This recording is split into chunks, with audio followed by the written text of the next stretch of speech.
41-year-old English model turned fashion designer has been married to Weinstein since 2007. Alleging decades of sexual harassment. According to People magazine, she is now furious and worried not only that her marriage might suffer.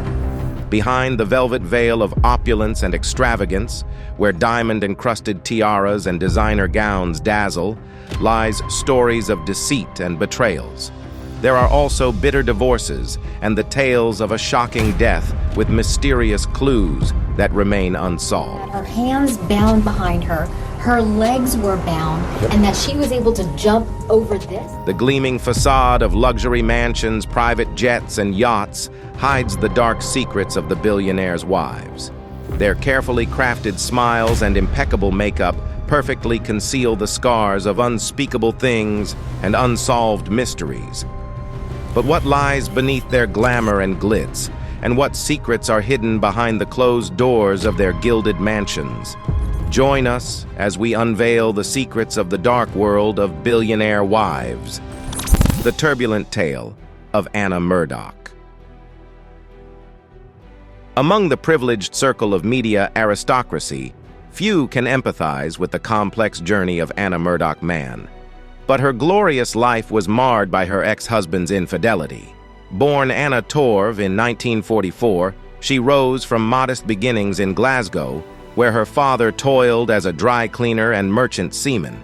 Her ascent began at 18, when she joined the Sydney Daily Mirror, a subsidiary of the Murdoch Empire, marking the start of a remarkable trajectory that would entwine her fate with that of the media mogul himself. Anna finished high school in Australia.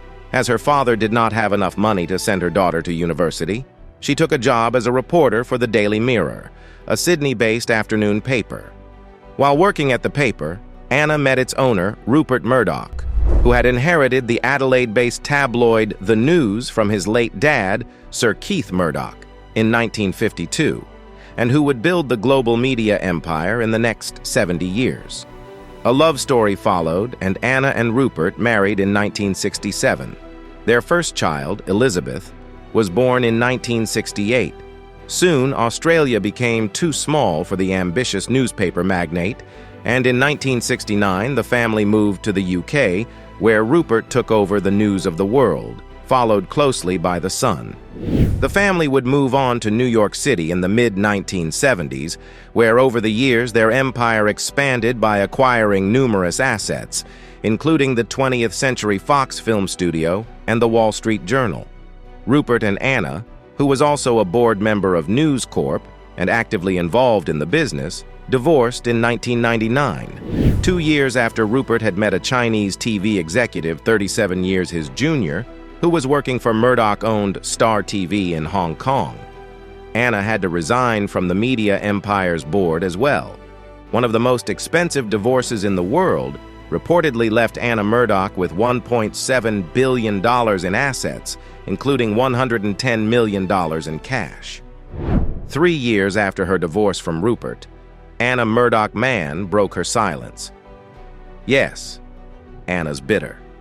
And no, Rupert doesn't come out of it very well.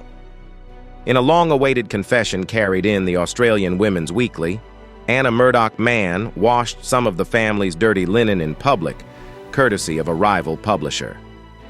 In a candid interview carried by the Kerry Packer-owned flagship Monthly, Anna came clean about their divorce and her former husband's misrepresentation of his relationship with his third wife, Wendy Deng. She acknowledged that he had behaved poorly, but she chose to remain silent for the sake of their children. Despite waiting for him to make amends, he never did. She revealed that she does not wish for any of their 3 children, Lachlan, James, and Elizabeth, who hold significant positions in the media industry, to succeed their father at the helm of the News Corp international empire. She believed that such a scenario would lead to heartbreak and hardship regarding the succession. By sharing her thoughts, she aimed to assure everyone of her well-being, stating that she is more than okay.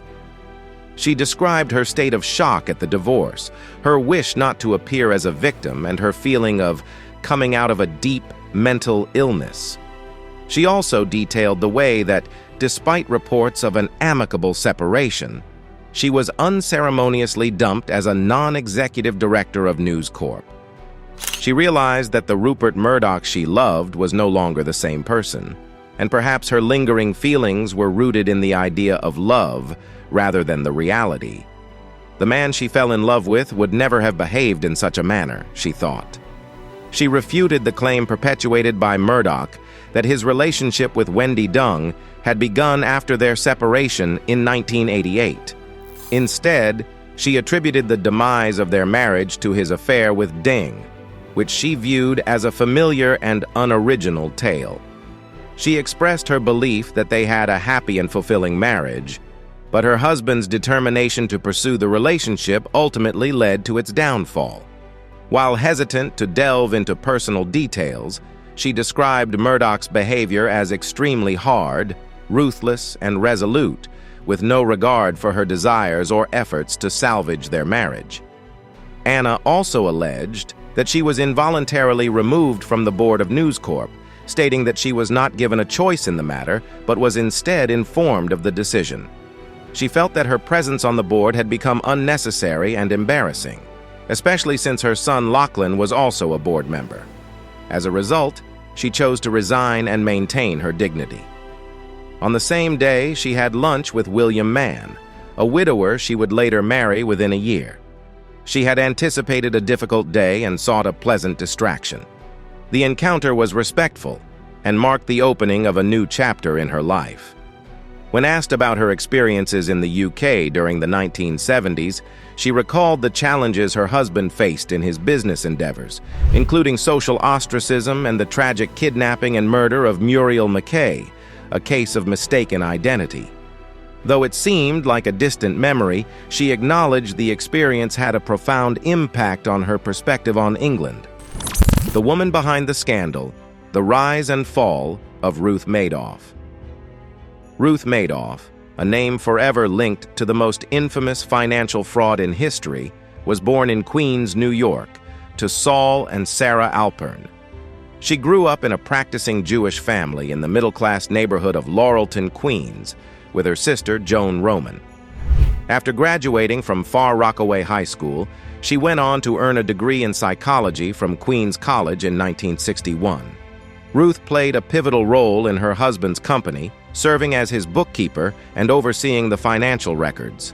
According to a Vanity Fair article, employees in the London office revealed that Ruthie runs all the books, suggesting her significant influence on the company's financial management.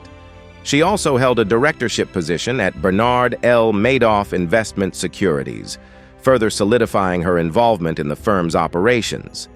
Her intimate knowledge of the company's financial inner workings was what raised questions about her potential complicity in the massive fraud scheme orchestrated by her husband. Bernard Madoff perpetrated a multi-billion-dollar scam that defrauded investors around the world for decades until his arrest in December 2008. Madoff's fraud led many to financial ruin, and his name is now synonymous with what many consider one of the largest Ponzi schemes in history. For decades, Madoff investors received consistent and steady annual returns through elaborate, fabricated account statements and other documentation that were provided to investors to convince them that their money had been placed in actual investments.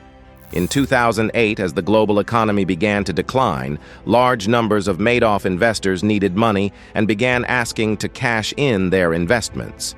That's when Madoff's Ponzi scheme burst. He did not have enough money to cover his investors' requests, and new investor money was hard to find in the economic downturn. Ruth stated during an interview that she and her husband were so upset after his financial fraud was exposed that they had attempted suicide together, with both taking a bunch of pills in a suicide pact on Christmas Eve.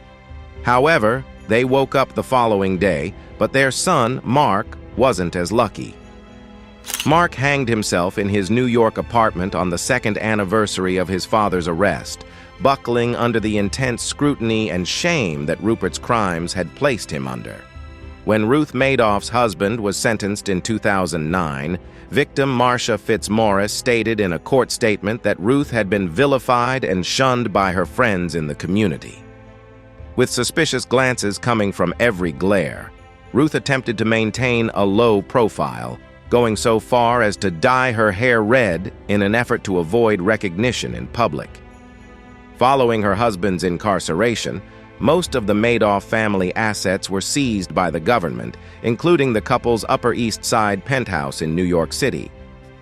In June 2009, shortly before Bernie Madoff was sentenced, prosecutors reached an agreement allowing Ruth Madoff to keep a small portion of $2.5 million while taking and selling the Madoff's other assets. The settlement, however, did not preclude others, such as the court-appointed trustee Irving Picard of Baker Hostetler, who was liquidating her husband's firm, from seeking to recover funds from her, for example, as a wrongful transferee of funds transferred to her. In May 2019, 77-year-old Ruth Madoff agreed to pay $594,000 and to surrender her remaining assets when she dies, to settle claims by the court-appointed trustee Picard liquidating her husband's firm for former customers. Picard had sued Ruth Madoff for $44.8 million, saying she had lived a life of splendor on the gains from the fraud committed by her husband, but settled for less, given her limited assets. Picard said that the settlement was not evidence she knew of or participated in the fraud. She is required to provide reports to Picard about her expenditures often, as to any purchase over $100, to ensure she does not have any hidden bank accounts. Bernie Madoff took his family down. His financial fraud destroyed thousands of lives, including those of his wife and sons. The High Roller. The turbulent life of Elaine Wynn. Elaine Wynn, a name inseparable from power and controversy, was born on April 28, 1942, in New York City, to a middle-class Jewish family. She graduated from George Washington University in 1964 with a Bachelor of Arts degree in political science. Born Elaine Farrell Pascal, she met her future husband, Steve Wynn, in college, and they married in 1963. Their tumultuous relationship saw 2 divorces in 1986 and 2010, with a 5-year reconciliation in between. Despite their complicated history, Elaine has publicly praised Steve's exceptional abilities, describing him as brilliant and a risk-taker in a 2016 interview with Town & Country, acknowledging her own significant contributions to their business ventures while emphasizing Steve's visionary leadership. Steve Wynn is well known for his expansion of Las Vegas during the 1990s, but everything wouldn't have been possible without Elaine. In recent years, billionaire Elaine Wynn made news for her statement-making philanthropy and her efforts to establish herself as a major player in the art world. She paid a record-setting $142.4 million for a Lucian Freud triptych in 2013. But things soon turned sour when she found herself in the headlines for the wrong reasons because of her ex-husband, billionaire casino mogul Steve Wynn. Steve is denying allegations of sexual misconduct raised by multiple people in a new Wall Street Journal report, telling the newspaper, "The idea that I ever assaulted any woman is preposterous." Wynn continued, explaining that the accusations were a result of the ongoing efforts of his ex-wife, Elaine Wynn, with whom he was embroiled in a contentious and acrimonious lawsuit. She was seeking a revised divorce settlement, and Wynn believed her actions were motivated by this ongoing legal dispute. Elaine and her then-husband co-founded and led Mirage Resorts from before co-founding Wynn Resorts. She helped the company expand with the opening of Wynn Macau Inn, and Forbes dubbed her the Queen of Las Vegas in 2015. Her supporters attribute the refined taste and aesthetic evident throughout Wynn Resorts to her influence. According to her cousin, Stephen Stolman, a contributor to Town & Country, Elaine's impeccable style is reflected in every detail, from the staff's attire to the amenities in guest rooms and even the thoughtful language used on signage. Stolman describes her as the embodiment of grace, warmth, and class. Elaine is a billionaire in her own right, with her net worth around $3 billion. The unsettling fate of Rebecca Zahau. a death shrouded in mystery. In 2008, Zahau began dating Georgina Chapman, the CEO of Medicis Pharmaceutical, while she was still married to Nalipa.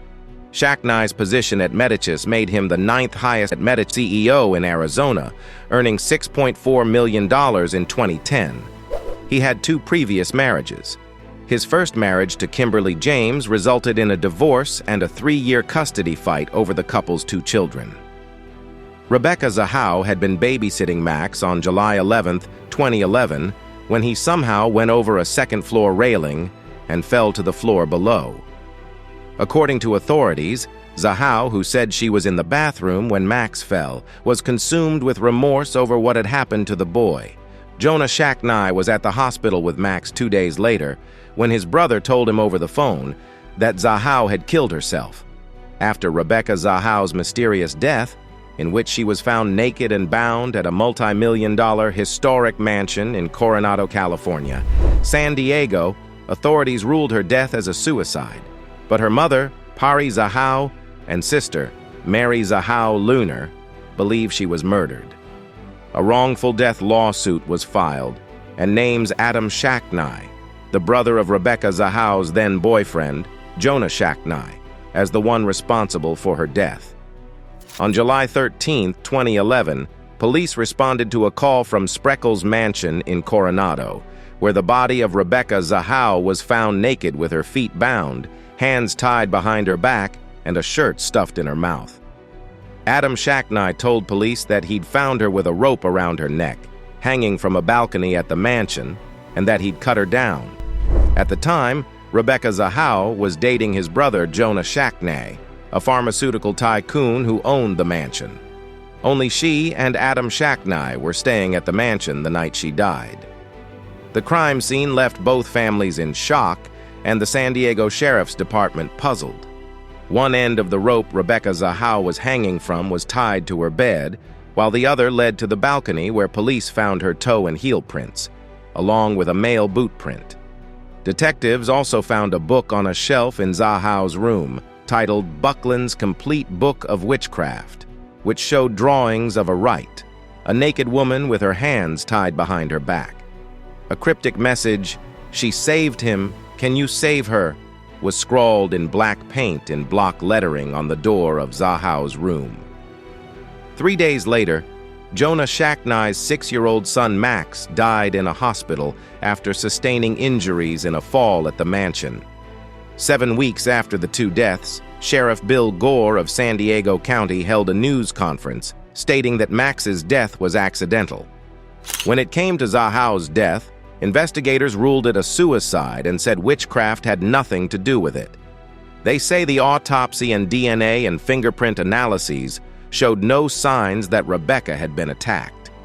During the news conference, investigators showed a video of how a female officer was able to first tie herself up, then slip one hand out of a noose and put it back in with her hands behind her back.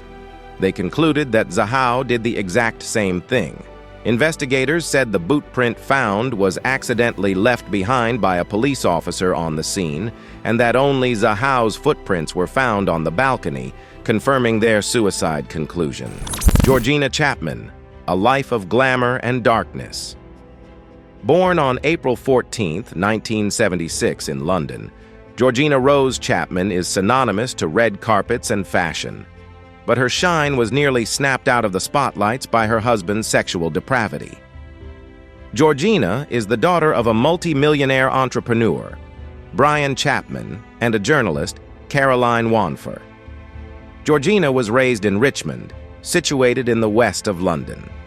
During her college years, she modeled in advertisements by Soothers and Head and Shoulders. In addition to this, she also posed for Britpop's music video.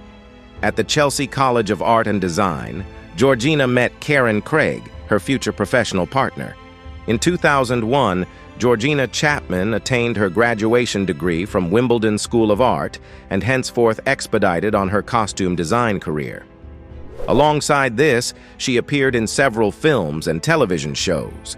In 2004, Chapman and Craig launched a brand called Marchesa, which was inspired by the name of a socialite named Marchesa Luisa Casati. The label immediately became known for princess-like red carpet-worthy designs featuring bold embellishments, romantic fabrics, and dramatic floral accents. The label was invested in by Steve Witkoff and Giuseppe Cipriani. 2 years later, the label won a place in the top 10 finalist list of CFDA and Vogue Fashion Fund. Chapman's elegant designs are worn by celebrities including Beyoncé, Sarah Jessica Parker, and Sandra Bullock. When Chapman launched her brand with her partner, she also began dating Harvey Weinstein, a film producer who had just left his first wife. Georgina and Weinstein married each other in 2007 in Connecticut. A marriage that was a perfect match, elegance and fame. The designer later admitted that being with Weinstein gave her confidence, and the two had what she thought was a very happy marriage, before she found out about the allegations of decades of abuse, after the disgraced movie producer turned himself in to the authorities. Weinstein pleaded not guilty to rape and other sex crime charges filed by the Manhattan District Attorney's Office. A source close to the situation reveals that she is trying to protect her children from the harsh reality of the situation as much as possible. Her primary concern is for justice to be served while keeping her children innocent and unaware of the details for as long as possible. Despite Harvey Weinstein's scandal, the source shares that she believes her children are fortunate to have two good parents. Although her life is becoming increasingly challenging with Weinstein facing jail time, she acknowledges that he has his flaws but is a good father to their children. According to the source, she views him as a troubled individual who is capable of being a good parent. Weinstein's attorney, Ben Brafman, released a statement to ET following the arraignment, in which he reiterated Weinstein's consistent claim that he has never engaged in non-consensual sexual behavior with anyone. The statement emphasized that the proceedings did not alter Weinstein's stance, and he pleaded not guilty, anticipating full exoneration. A second source revealed to ET that Weinstein posted bail and departed the courthouse after the arraignment, opting to surrender to initiate the process of resolving the situation, regardless of its outcome. The source reveals that Weinstein plans to continue his therapy in Arizona, although the specifics are still pending approval from the judge, as he is currently restricted from traveling outside of New York or Connecticut. His attorney, Brafman, has expressed intentions to file a motion to dismiss the charges, citing legal flaws and a lack of credible evidence to support them. Chapman broke her silence on Weinstein in a candid Vogue interview. She confessed that she felt utterly humiliated and broken, and as a result, didn't consider it appropriate to go out in public. Admitting that she didn't venture out for 5 months, she expressed her reluctance to be seen in the midst of such a sensitive and painful situation, which she described as still being very raw. Since its inception of her fashion business, Marchesa designs have been regulars on the red carpet, worn by A-listers like Kate Hudson, Jennifer Lopez, Sandra Bullock, and Blake Lively. But after the downfall of Weinstein, Chapman's label suffered and even canceled its New York Fashion Week runway show in February 2018 in the wake of the controversy. Chapman has received the continued support of A-list actresses such as Scarlett Johansson and Priyanka Chopra Jonas, who have both worn Marchesa designs on the red carpet in the wake of the scandal. Chapman has expressed her vulnerability and emotional turmoil, revealing her naivety and experiencing a range of emotions from rage and confusion to disbelief and tears, particularly when thinking about the potential impact on her children. She fears the consequences of her children's association with their father and the potential judgments they may face.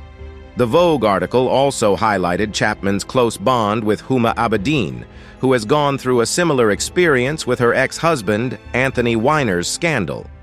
Abedin described their connection as a strong and empathetic one, born out of their shared experiences as women who have faced public scrutiny and judgment. She emphasized that despite their public personas, they possess a depth that goes beyond their physical appearance and celebrity status. which is often overlooked. Chapman received help from her longtime friend, actor David Oyelowo, who she has known for over 25 years. Oyelowo had invited her to stay in his Los Angeles home alongside her 2 children after she separated from Weinstein. In May 2019, Chapman returned to the spotlight at the Met Gala, walking the red carpet with Crazy Rich Asians star Constance Wu, who was styled in a Marchesa gown. From Murdoch to mansion, Wendy Deng's calculated climb to the top. When Rupert Murdoch sat before a House of Commons Select Committee in July 2011, Wendy Deng appeared the very picture of a supportive spouse. Dressed in a pink Chanel jacket and black pencil skirt, she poured the then 80-year-old's water for him, lovingly stroked his back, and quietly reminded him to calm down when he began slapping the table to make his point. Most impressively of all, the former volleyball player leapt out of her seat with athletic speed to administer a fierce right-handed spike to the protesting comedian Johnny Marbles, who had rammed a foam pie into the octogenarian's face. Having dispatched the assailant, she then carefully cleaned the remnants of the pie from her husband's suit. As an advert for a loyal and dutiful wife, it could hardly have been improved had she stood up and sung "Stand By Your Man." But according to a damning feature in the latest issue of Vanity Fair, the marriage was already coming apart. Behind the scenes, it argues, Deng had become hypercritical and aggressive towards Murdoch.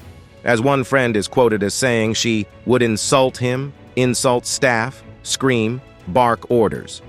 The magazine also alleges that she conducted a number of friendships behind the media baron's back, including with Eric Schmidt, the chairman of Google.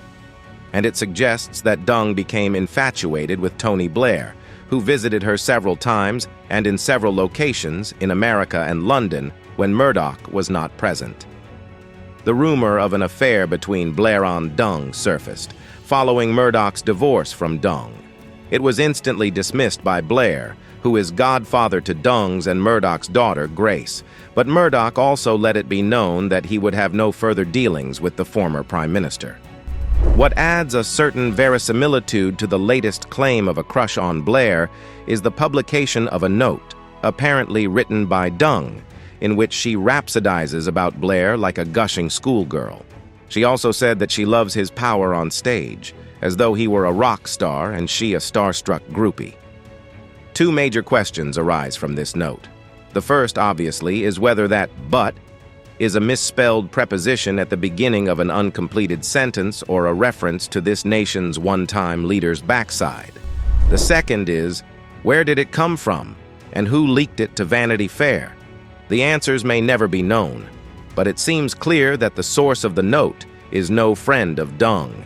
For the portrait the magazine paints is of a calculating and ruthless user of men who has employed her sexual capital to fulfill an incendiary ambition to get ahead. While various friends and acquaintances describe her as gauche and ill-tempered, she is held up as a role model for the acquisitive Chinese yuppies known as Shanghai girls. Is it an accurate character study or a vindictive hatchet job playing on racist and sexist stereotypes? There are voices that come to her aid, but they tend to sound like PR scripted statements rather than heartfelt testaments. Fashion designer Diane von Furstenberg says she is a fantastic woman and a great mother, and Nicole Kidman adds, Wendy is all about friendship between women. Perhaps, but the insistent message is that those friendships work better when the women are not married to men to whom Deng has taken a fancy.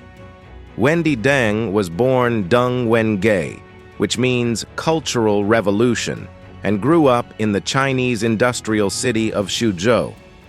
It was a common name at the time, 1968, intended to signify her parents' adherence to Maoist principles. But in many ways, Deng has lived up to her birth name, for her story is one of an extraordinarily dramatic cultural change. Her father was manager of an engineering factory, a position that Madetha Deng's slightly better off than average, which is to say, very poor by Western standards. She lived with her parents, 3 siblings, and an aged aunt in a 3-bedroom flat. Despite the cramped conditions, she worked ferociously hard, spurred on by a prototype tiger mother. She recalled her parents' strictness in a Vogue interview, explaining that they pushed her to study the entire textbook for the next year during summer vacation, ensuring she stayed ahead in class. An old school friend remembered that Deng would often stay up until 3 a.m., diligently studying English, the language she believed would be her key to a brighter future beyond Suzhou. In her late teens, she attended a medical school in Guangzhou, where she met Jake Cherry, a 50-year-old American middle manager overseeing a freezer factory, and his wife, Joyce. The Cherrys befriended the 19-year-old, and Joyce helped her apply for a university in the U.S. The following year, she moved into the Cherrys' San Fernando Valley home, sharing a room with their 5-year-old daughter. Within 2 years, Cherry had left his wife and married Deng. And less than 3 years after that, shortly after Deng got her green card, the couple were divorced.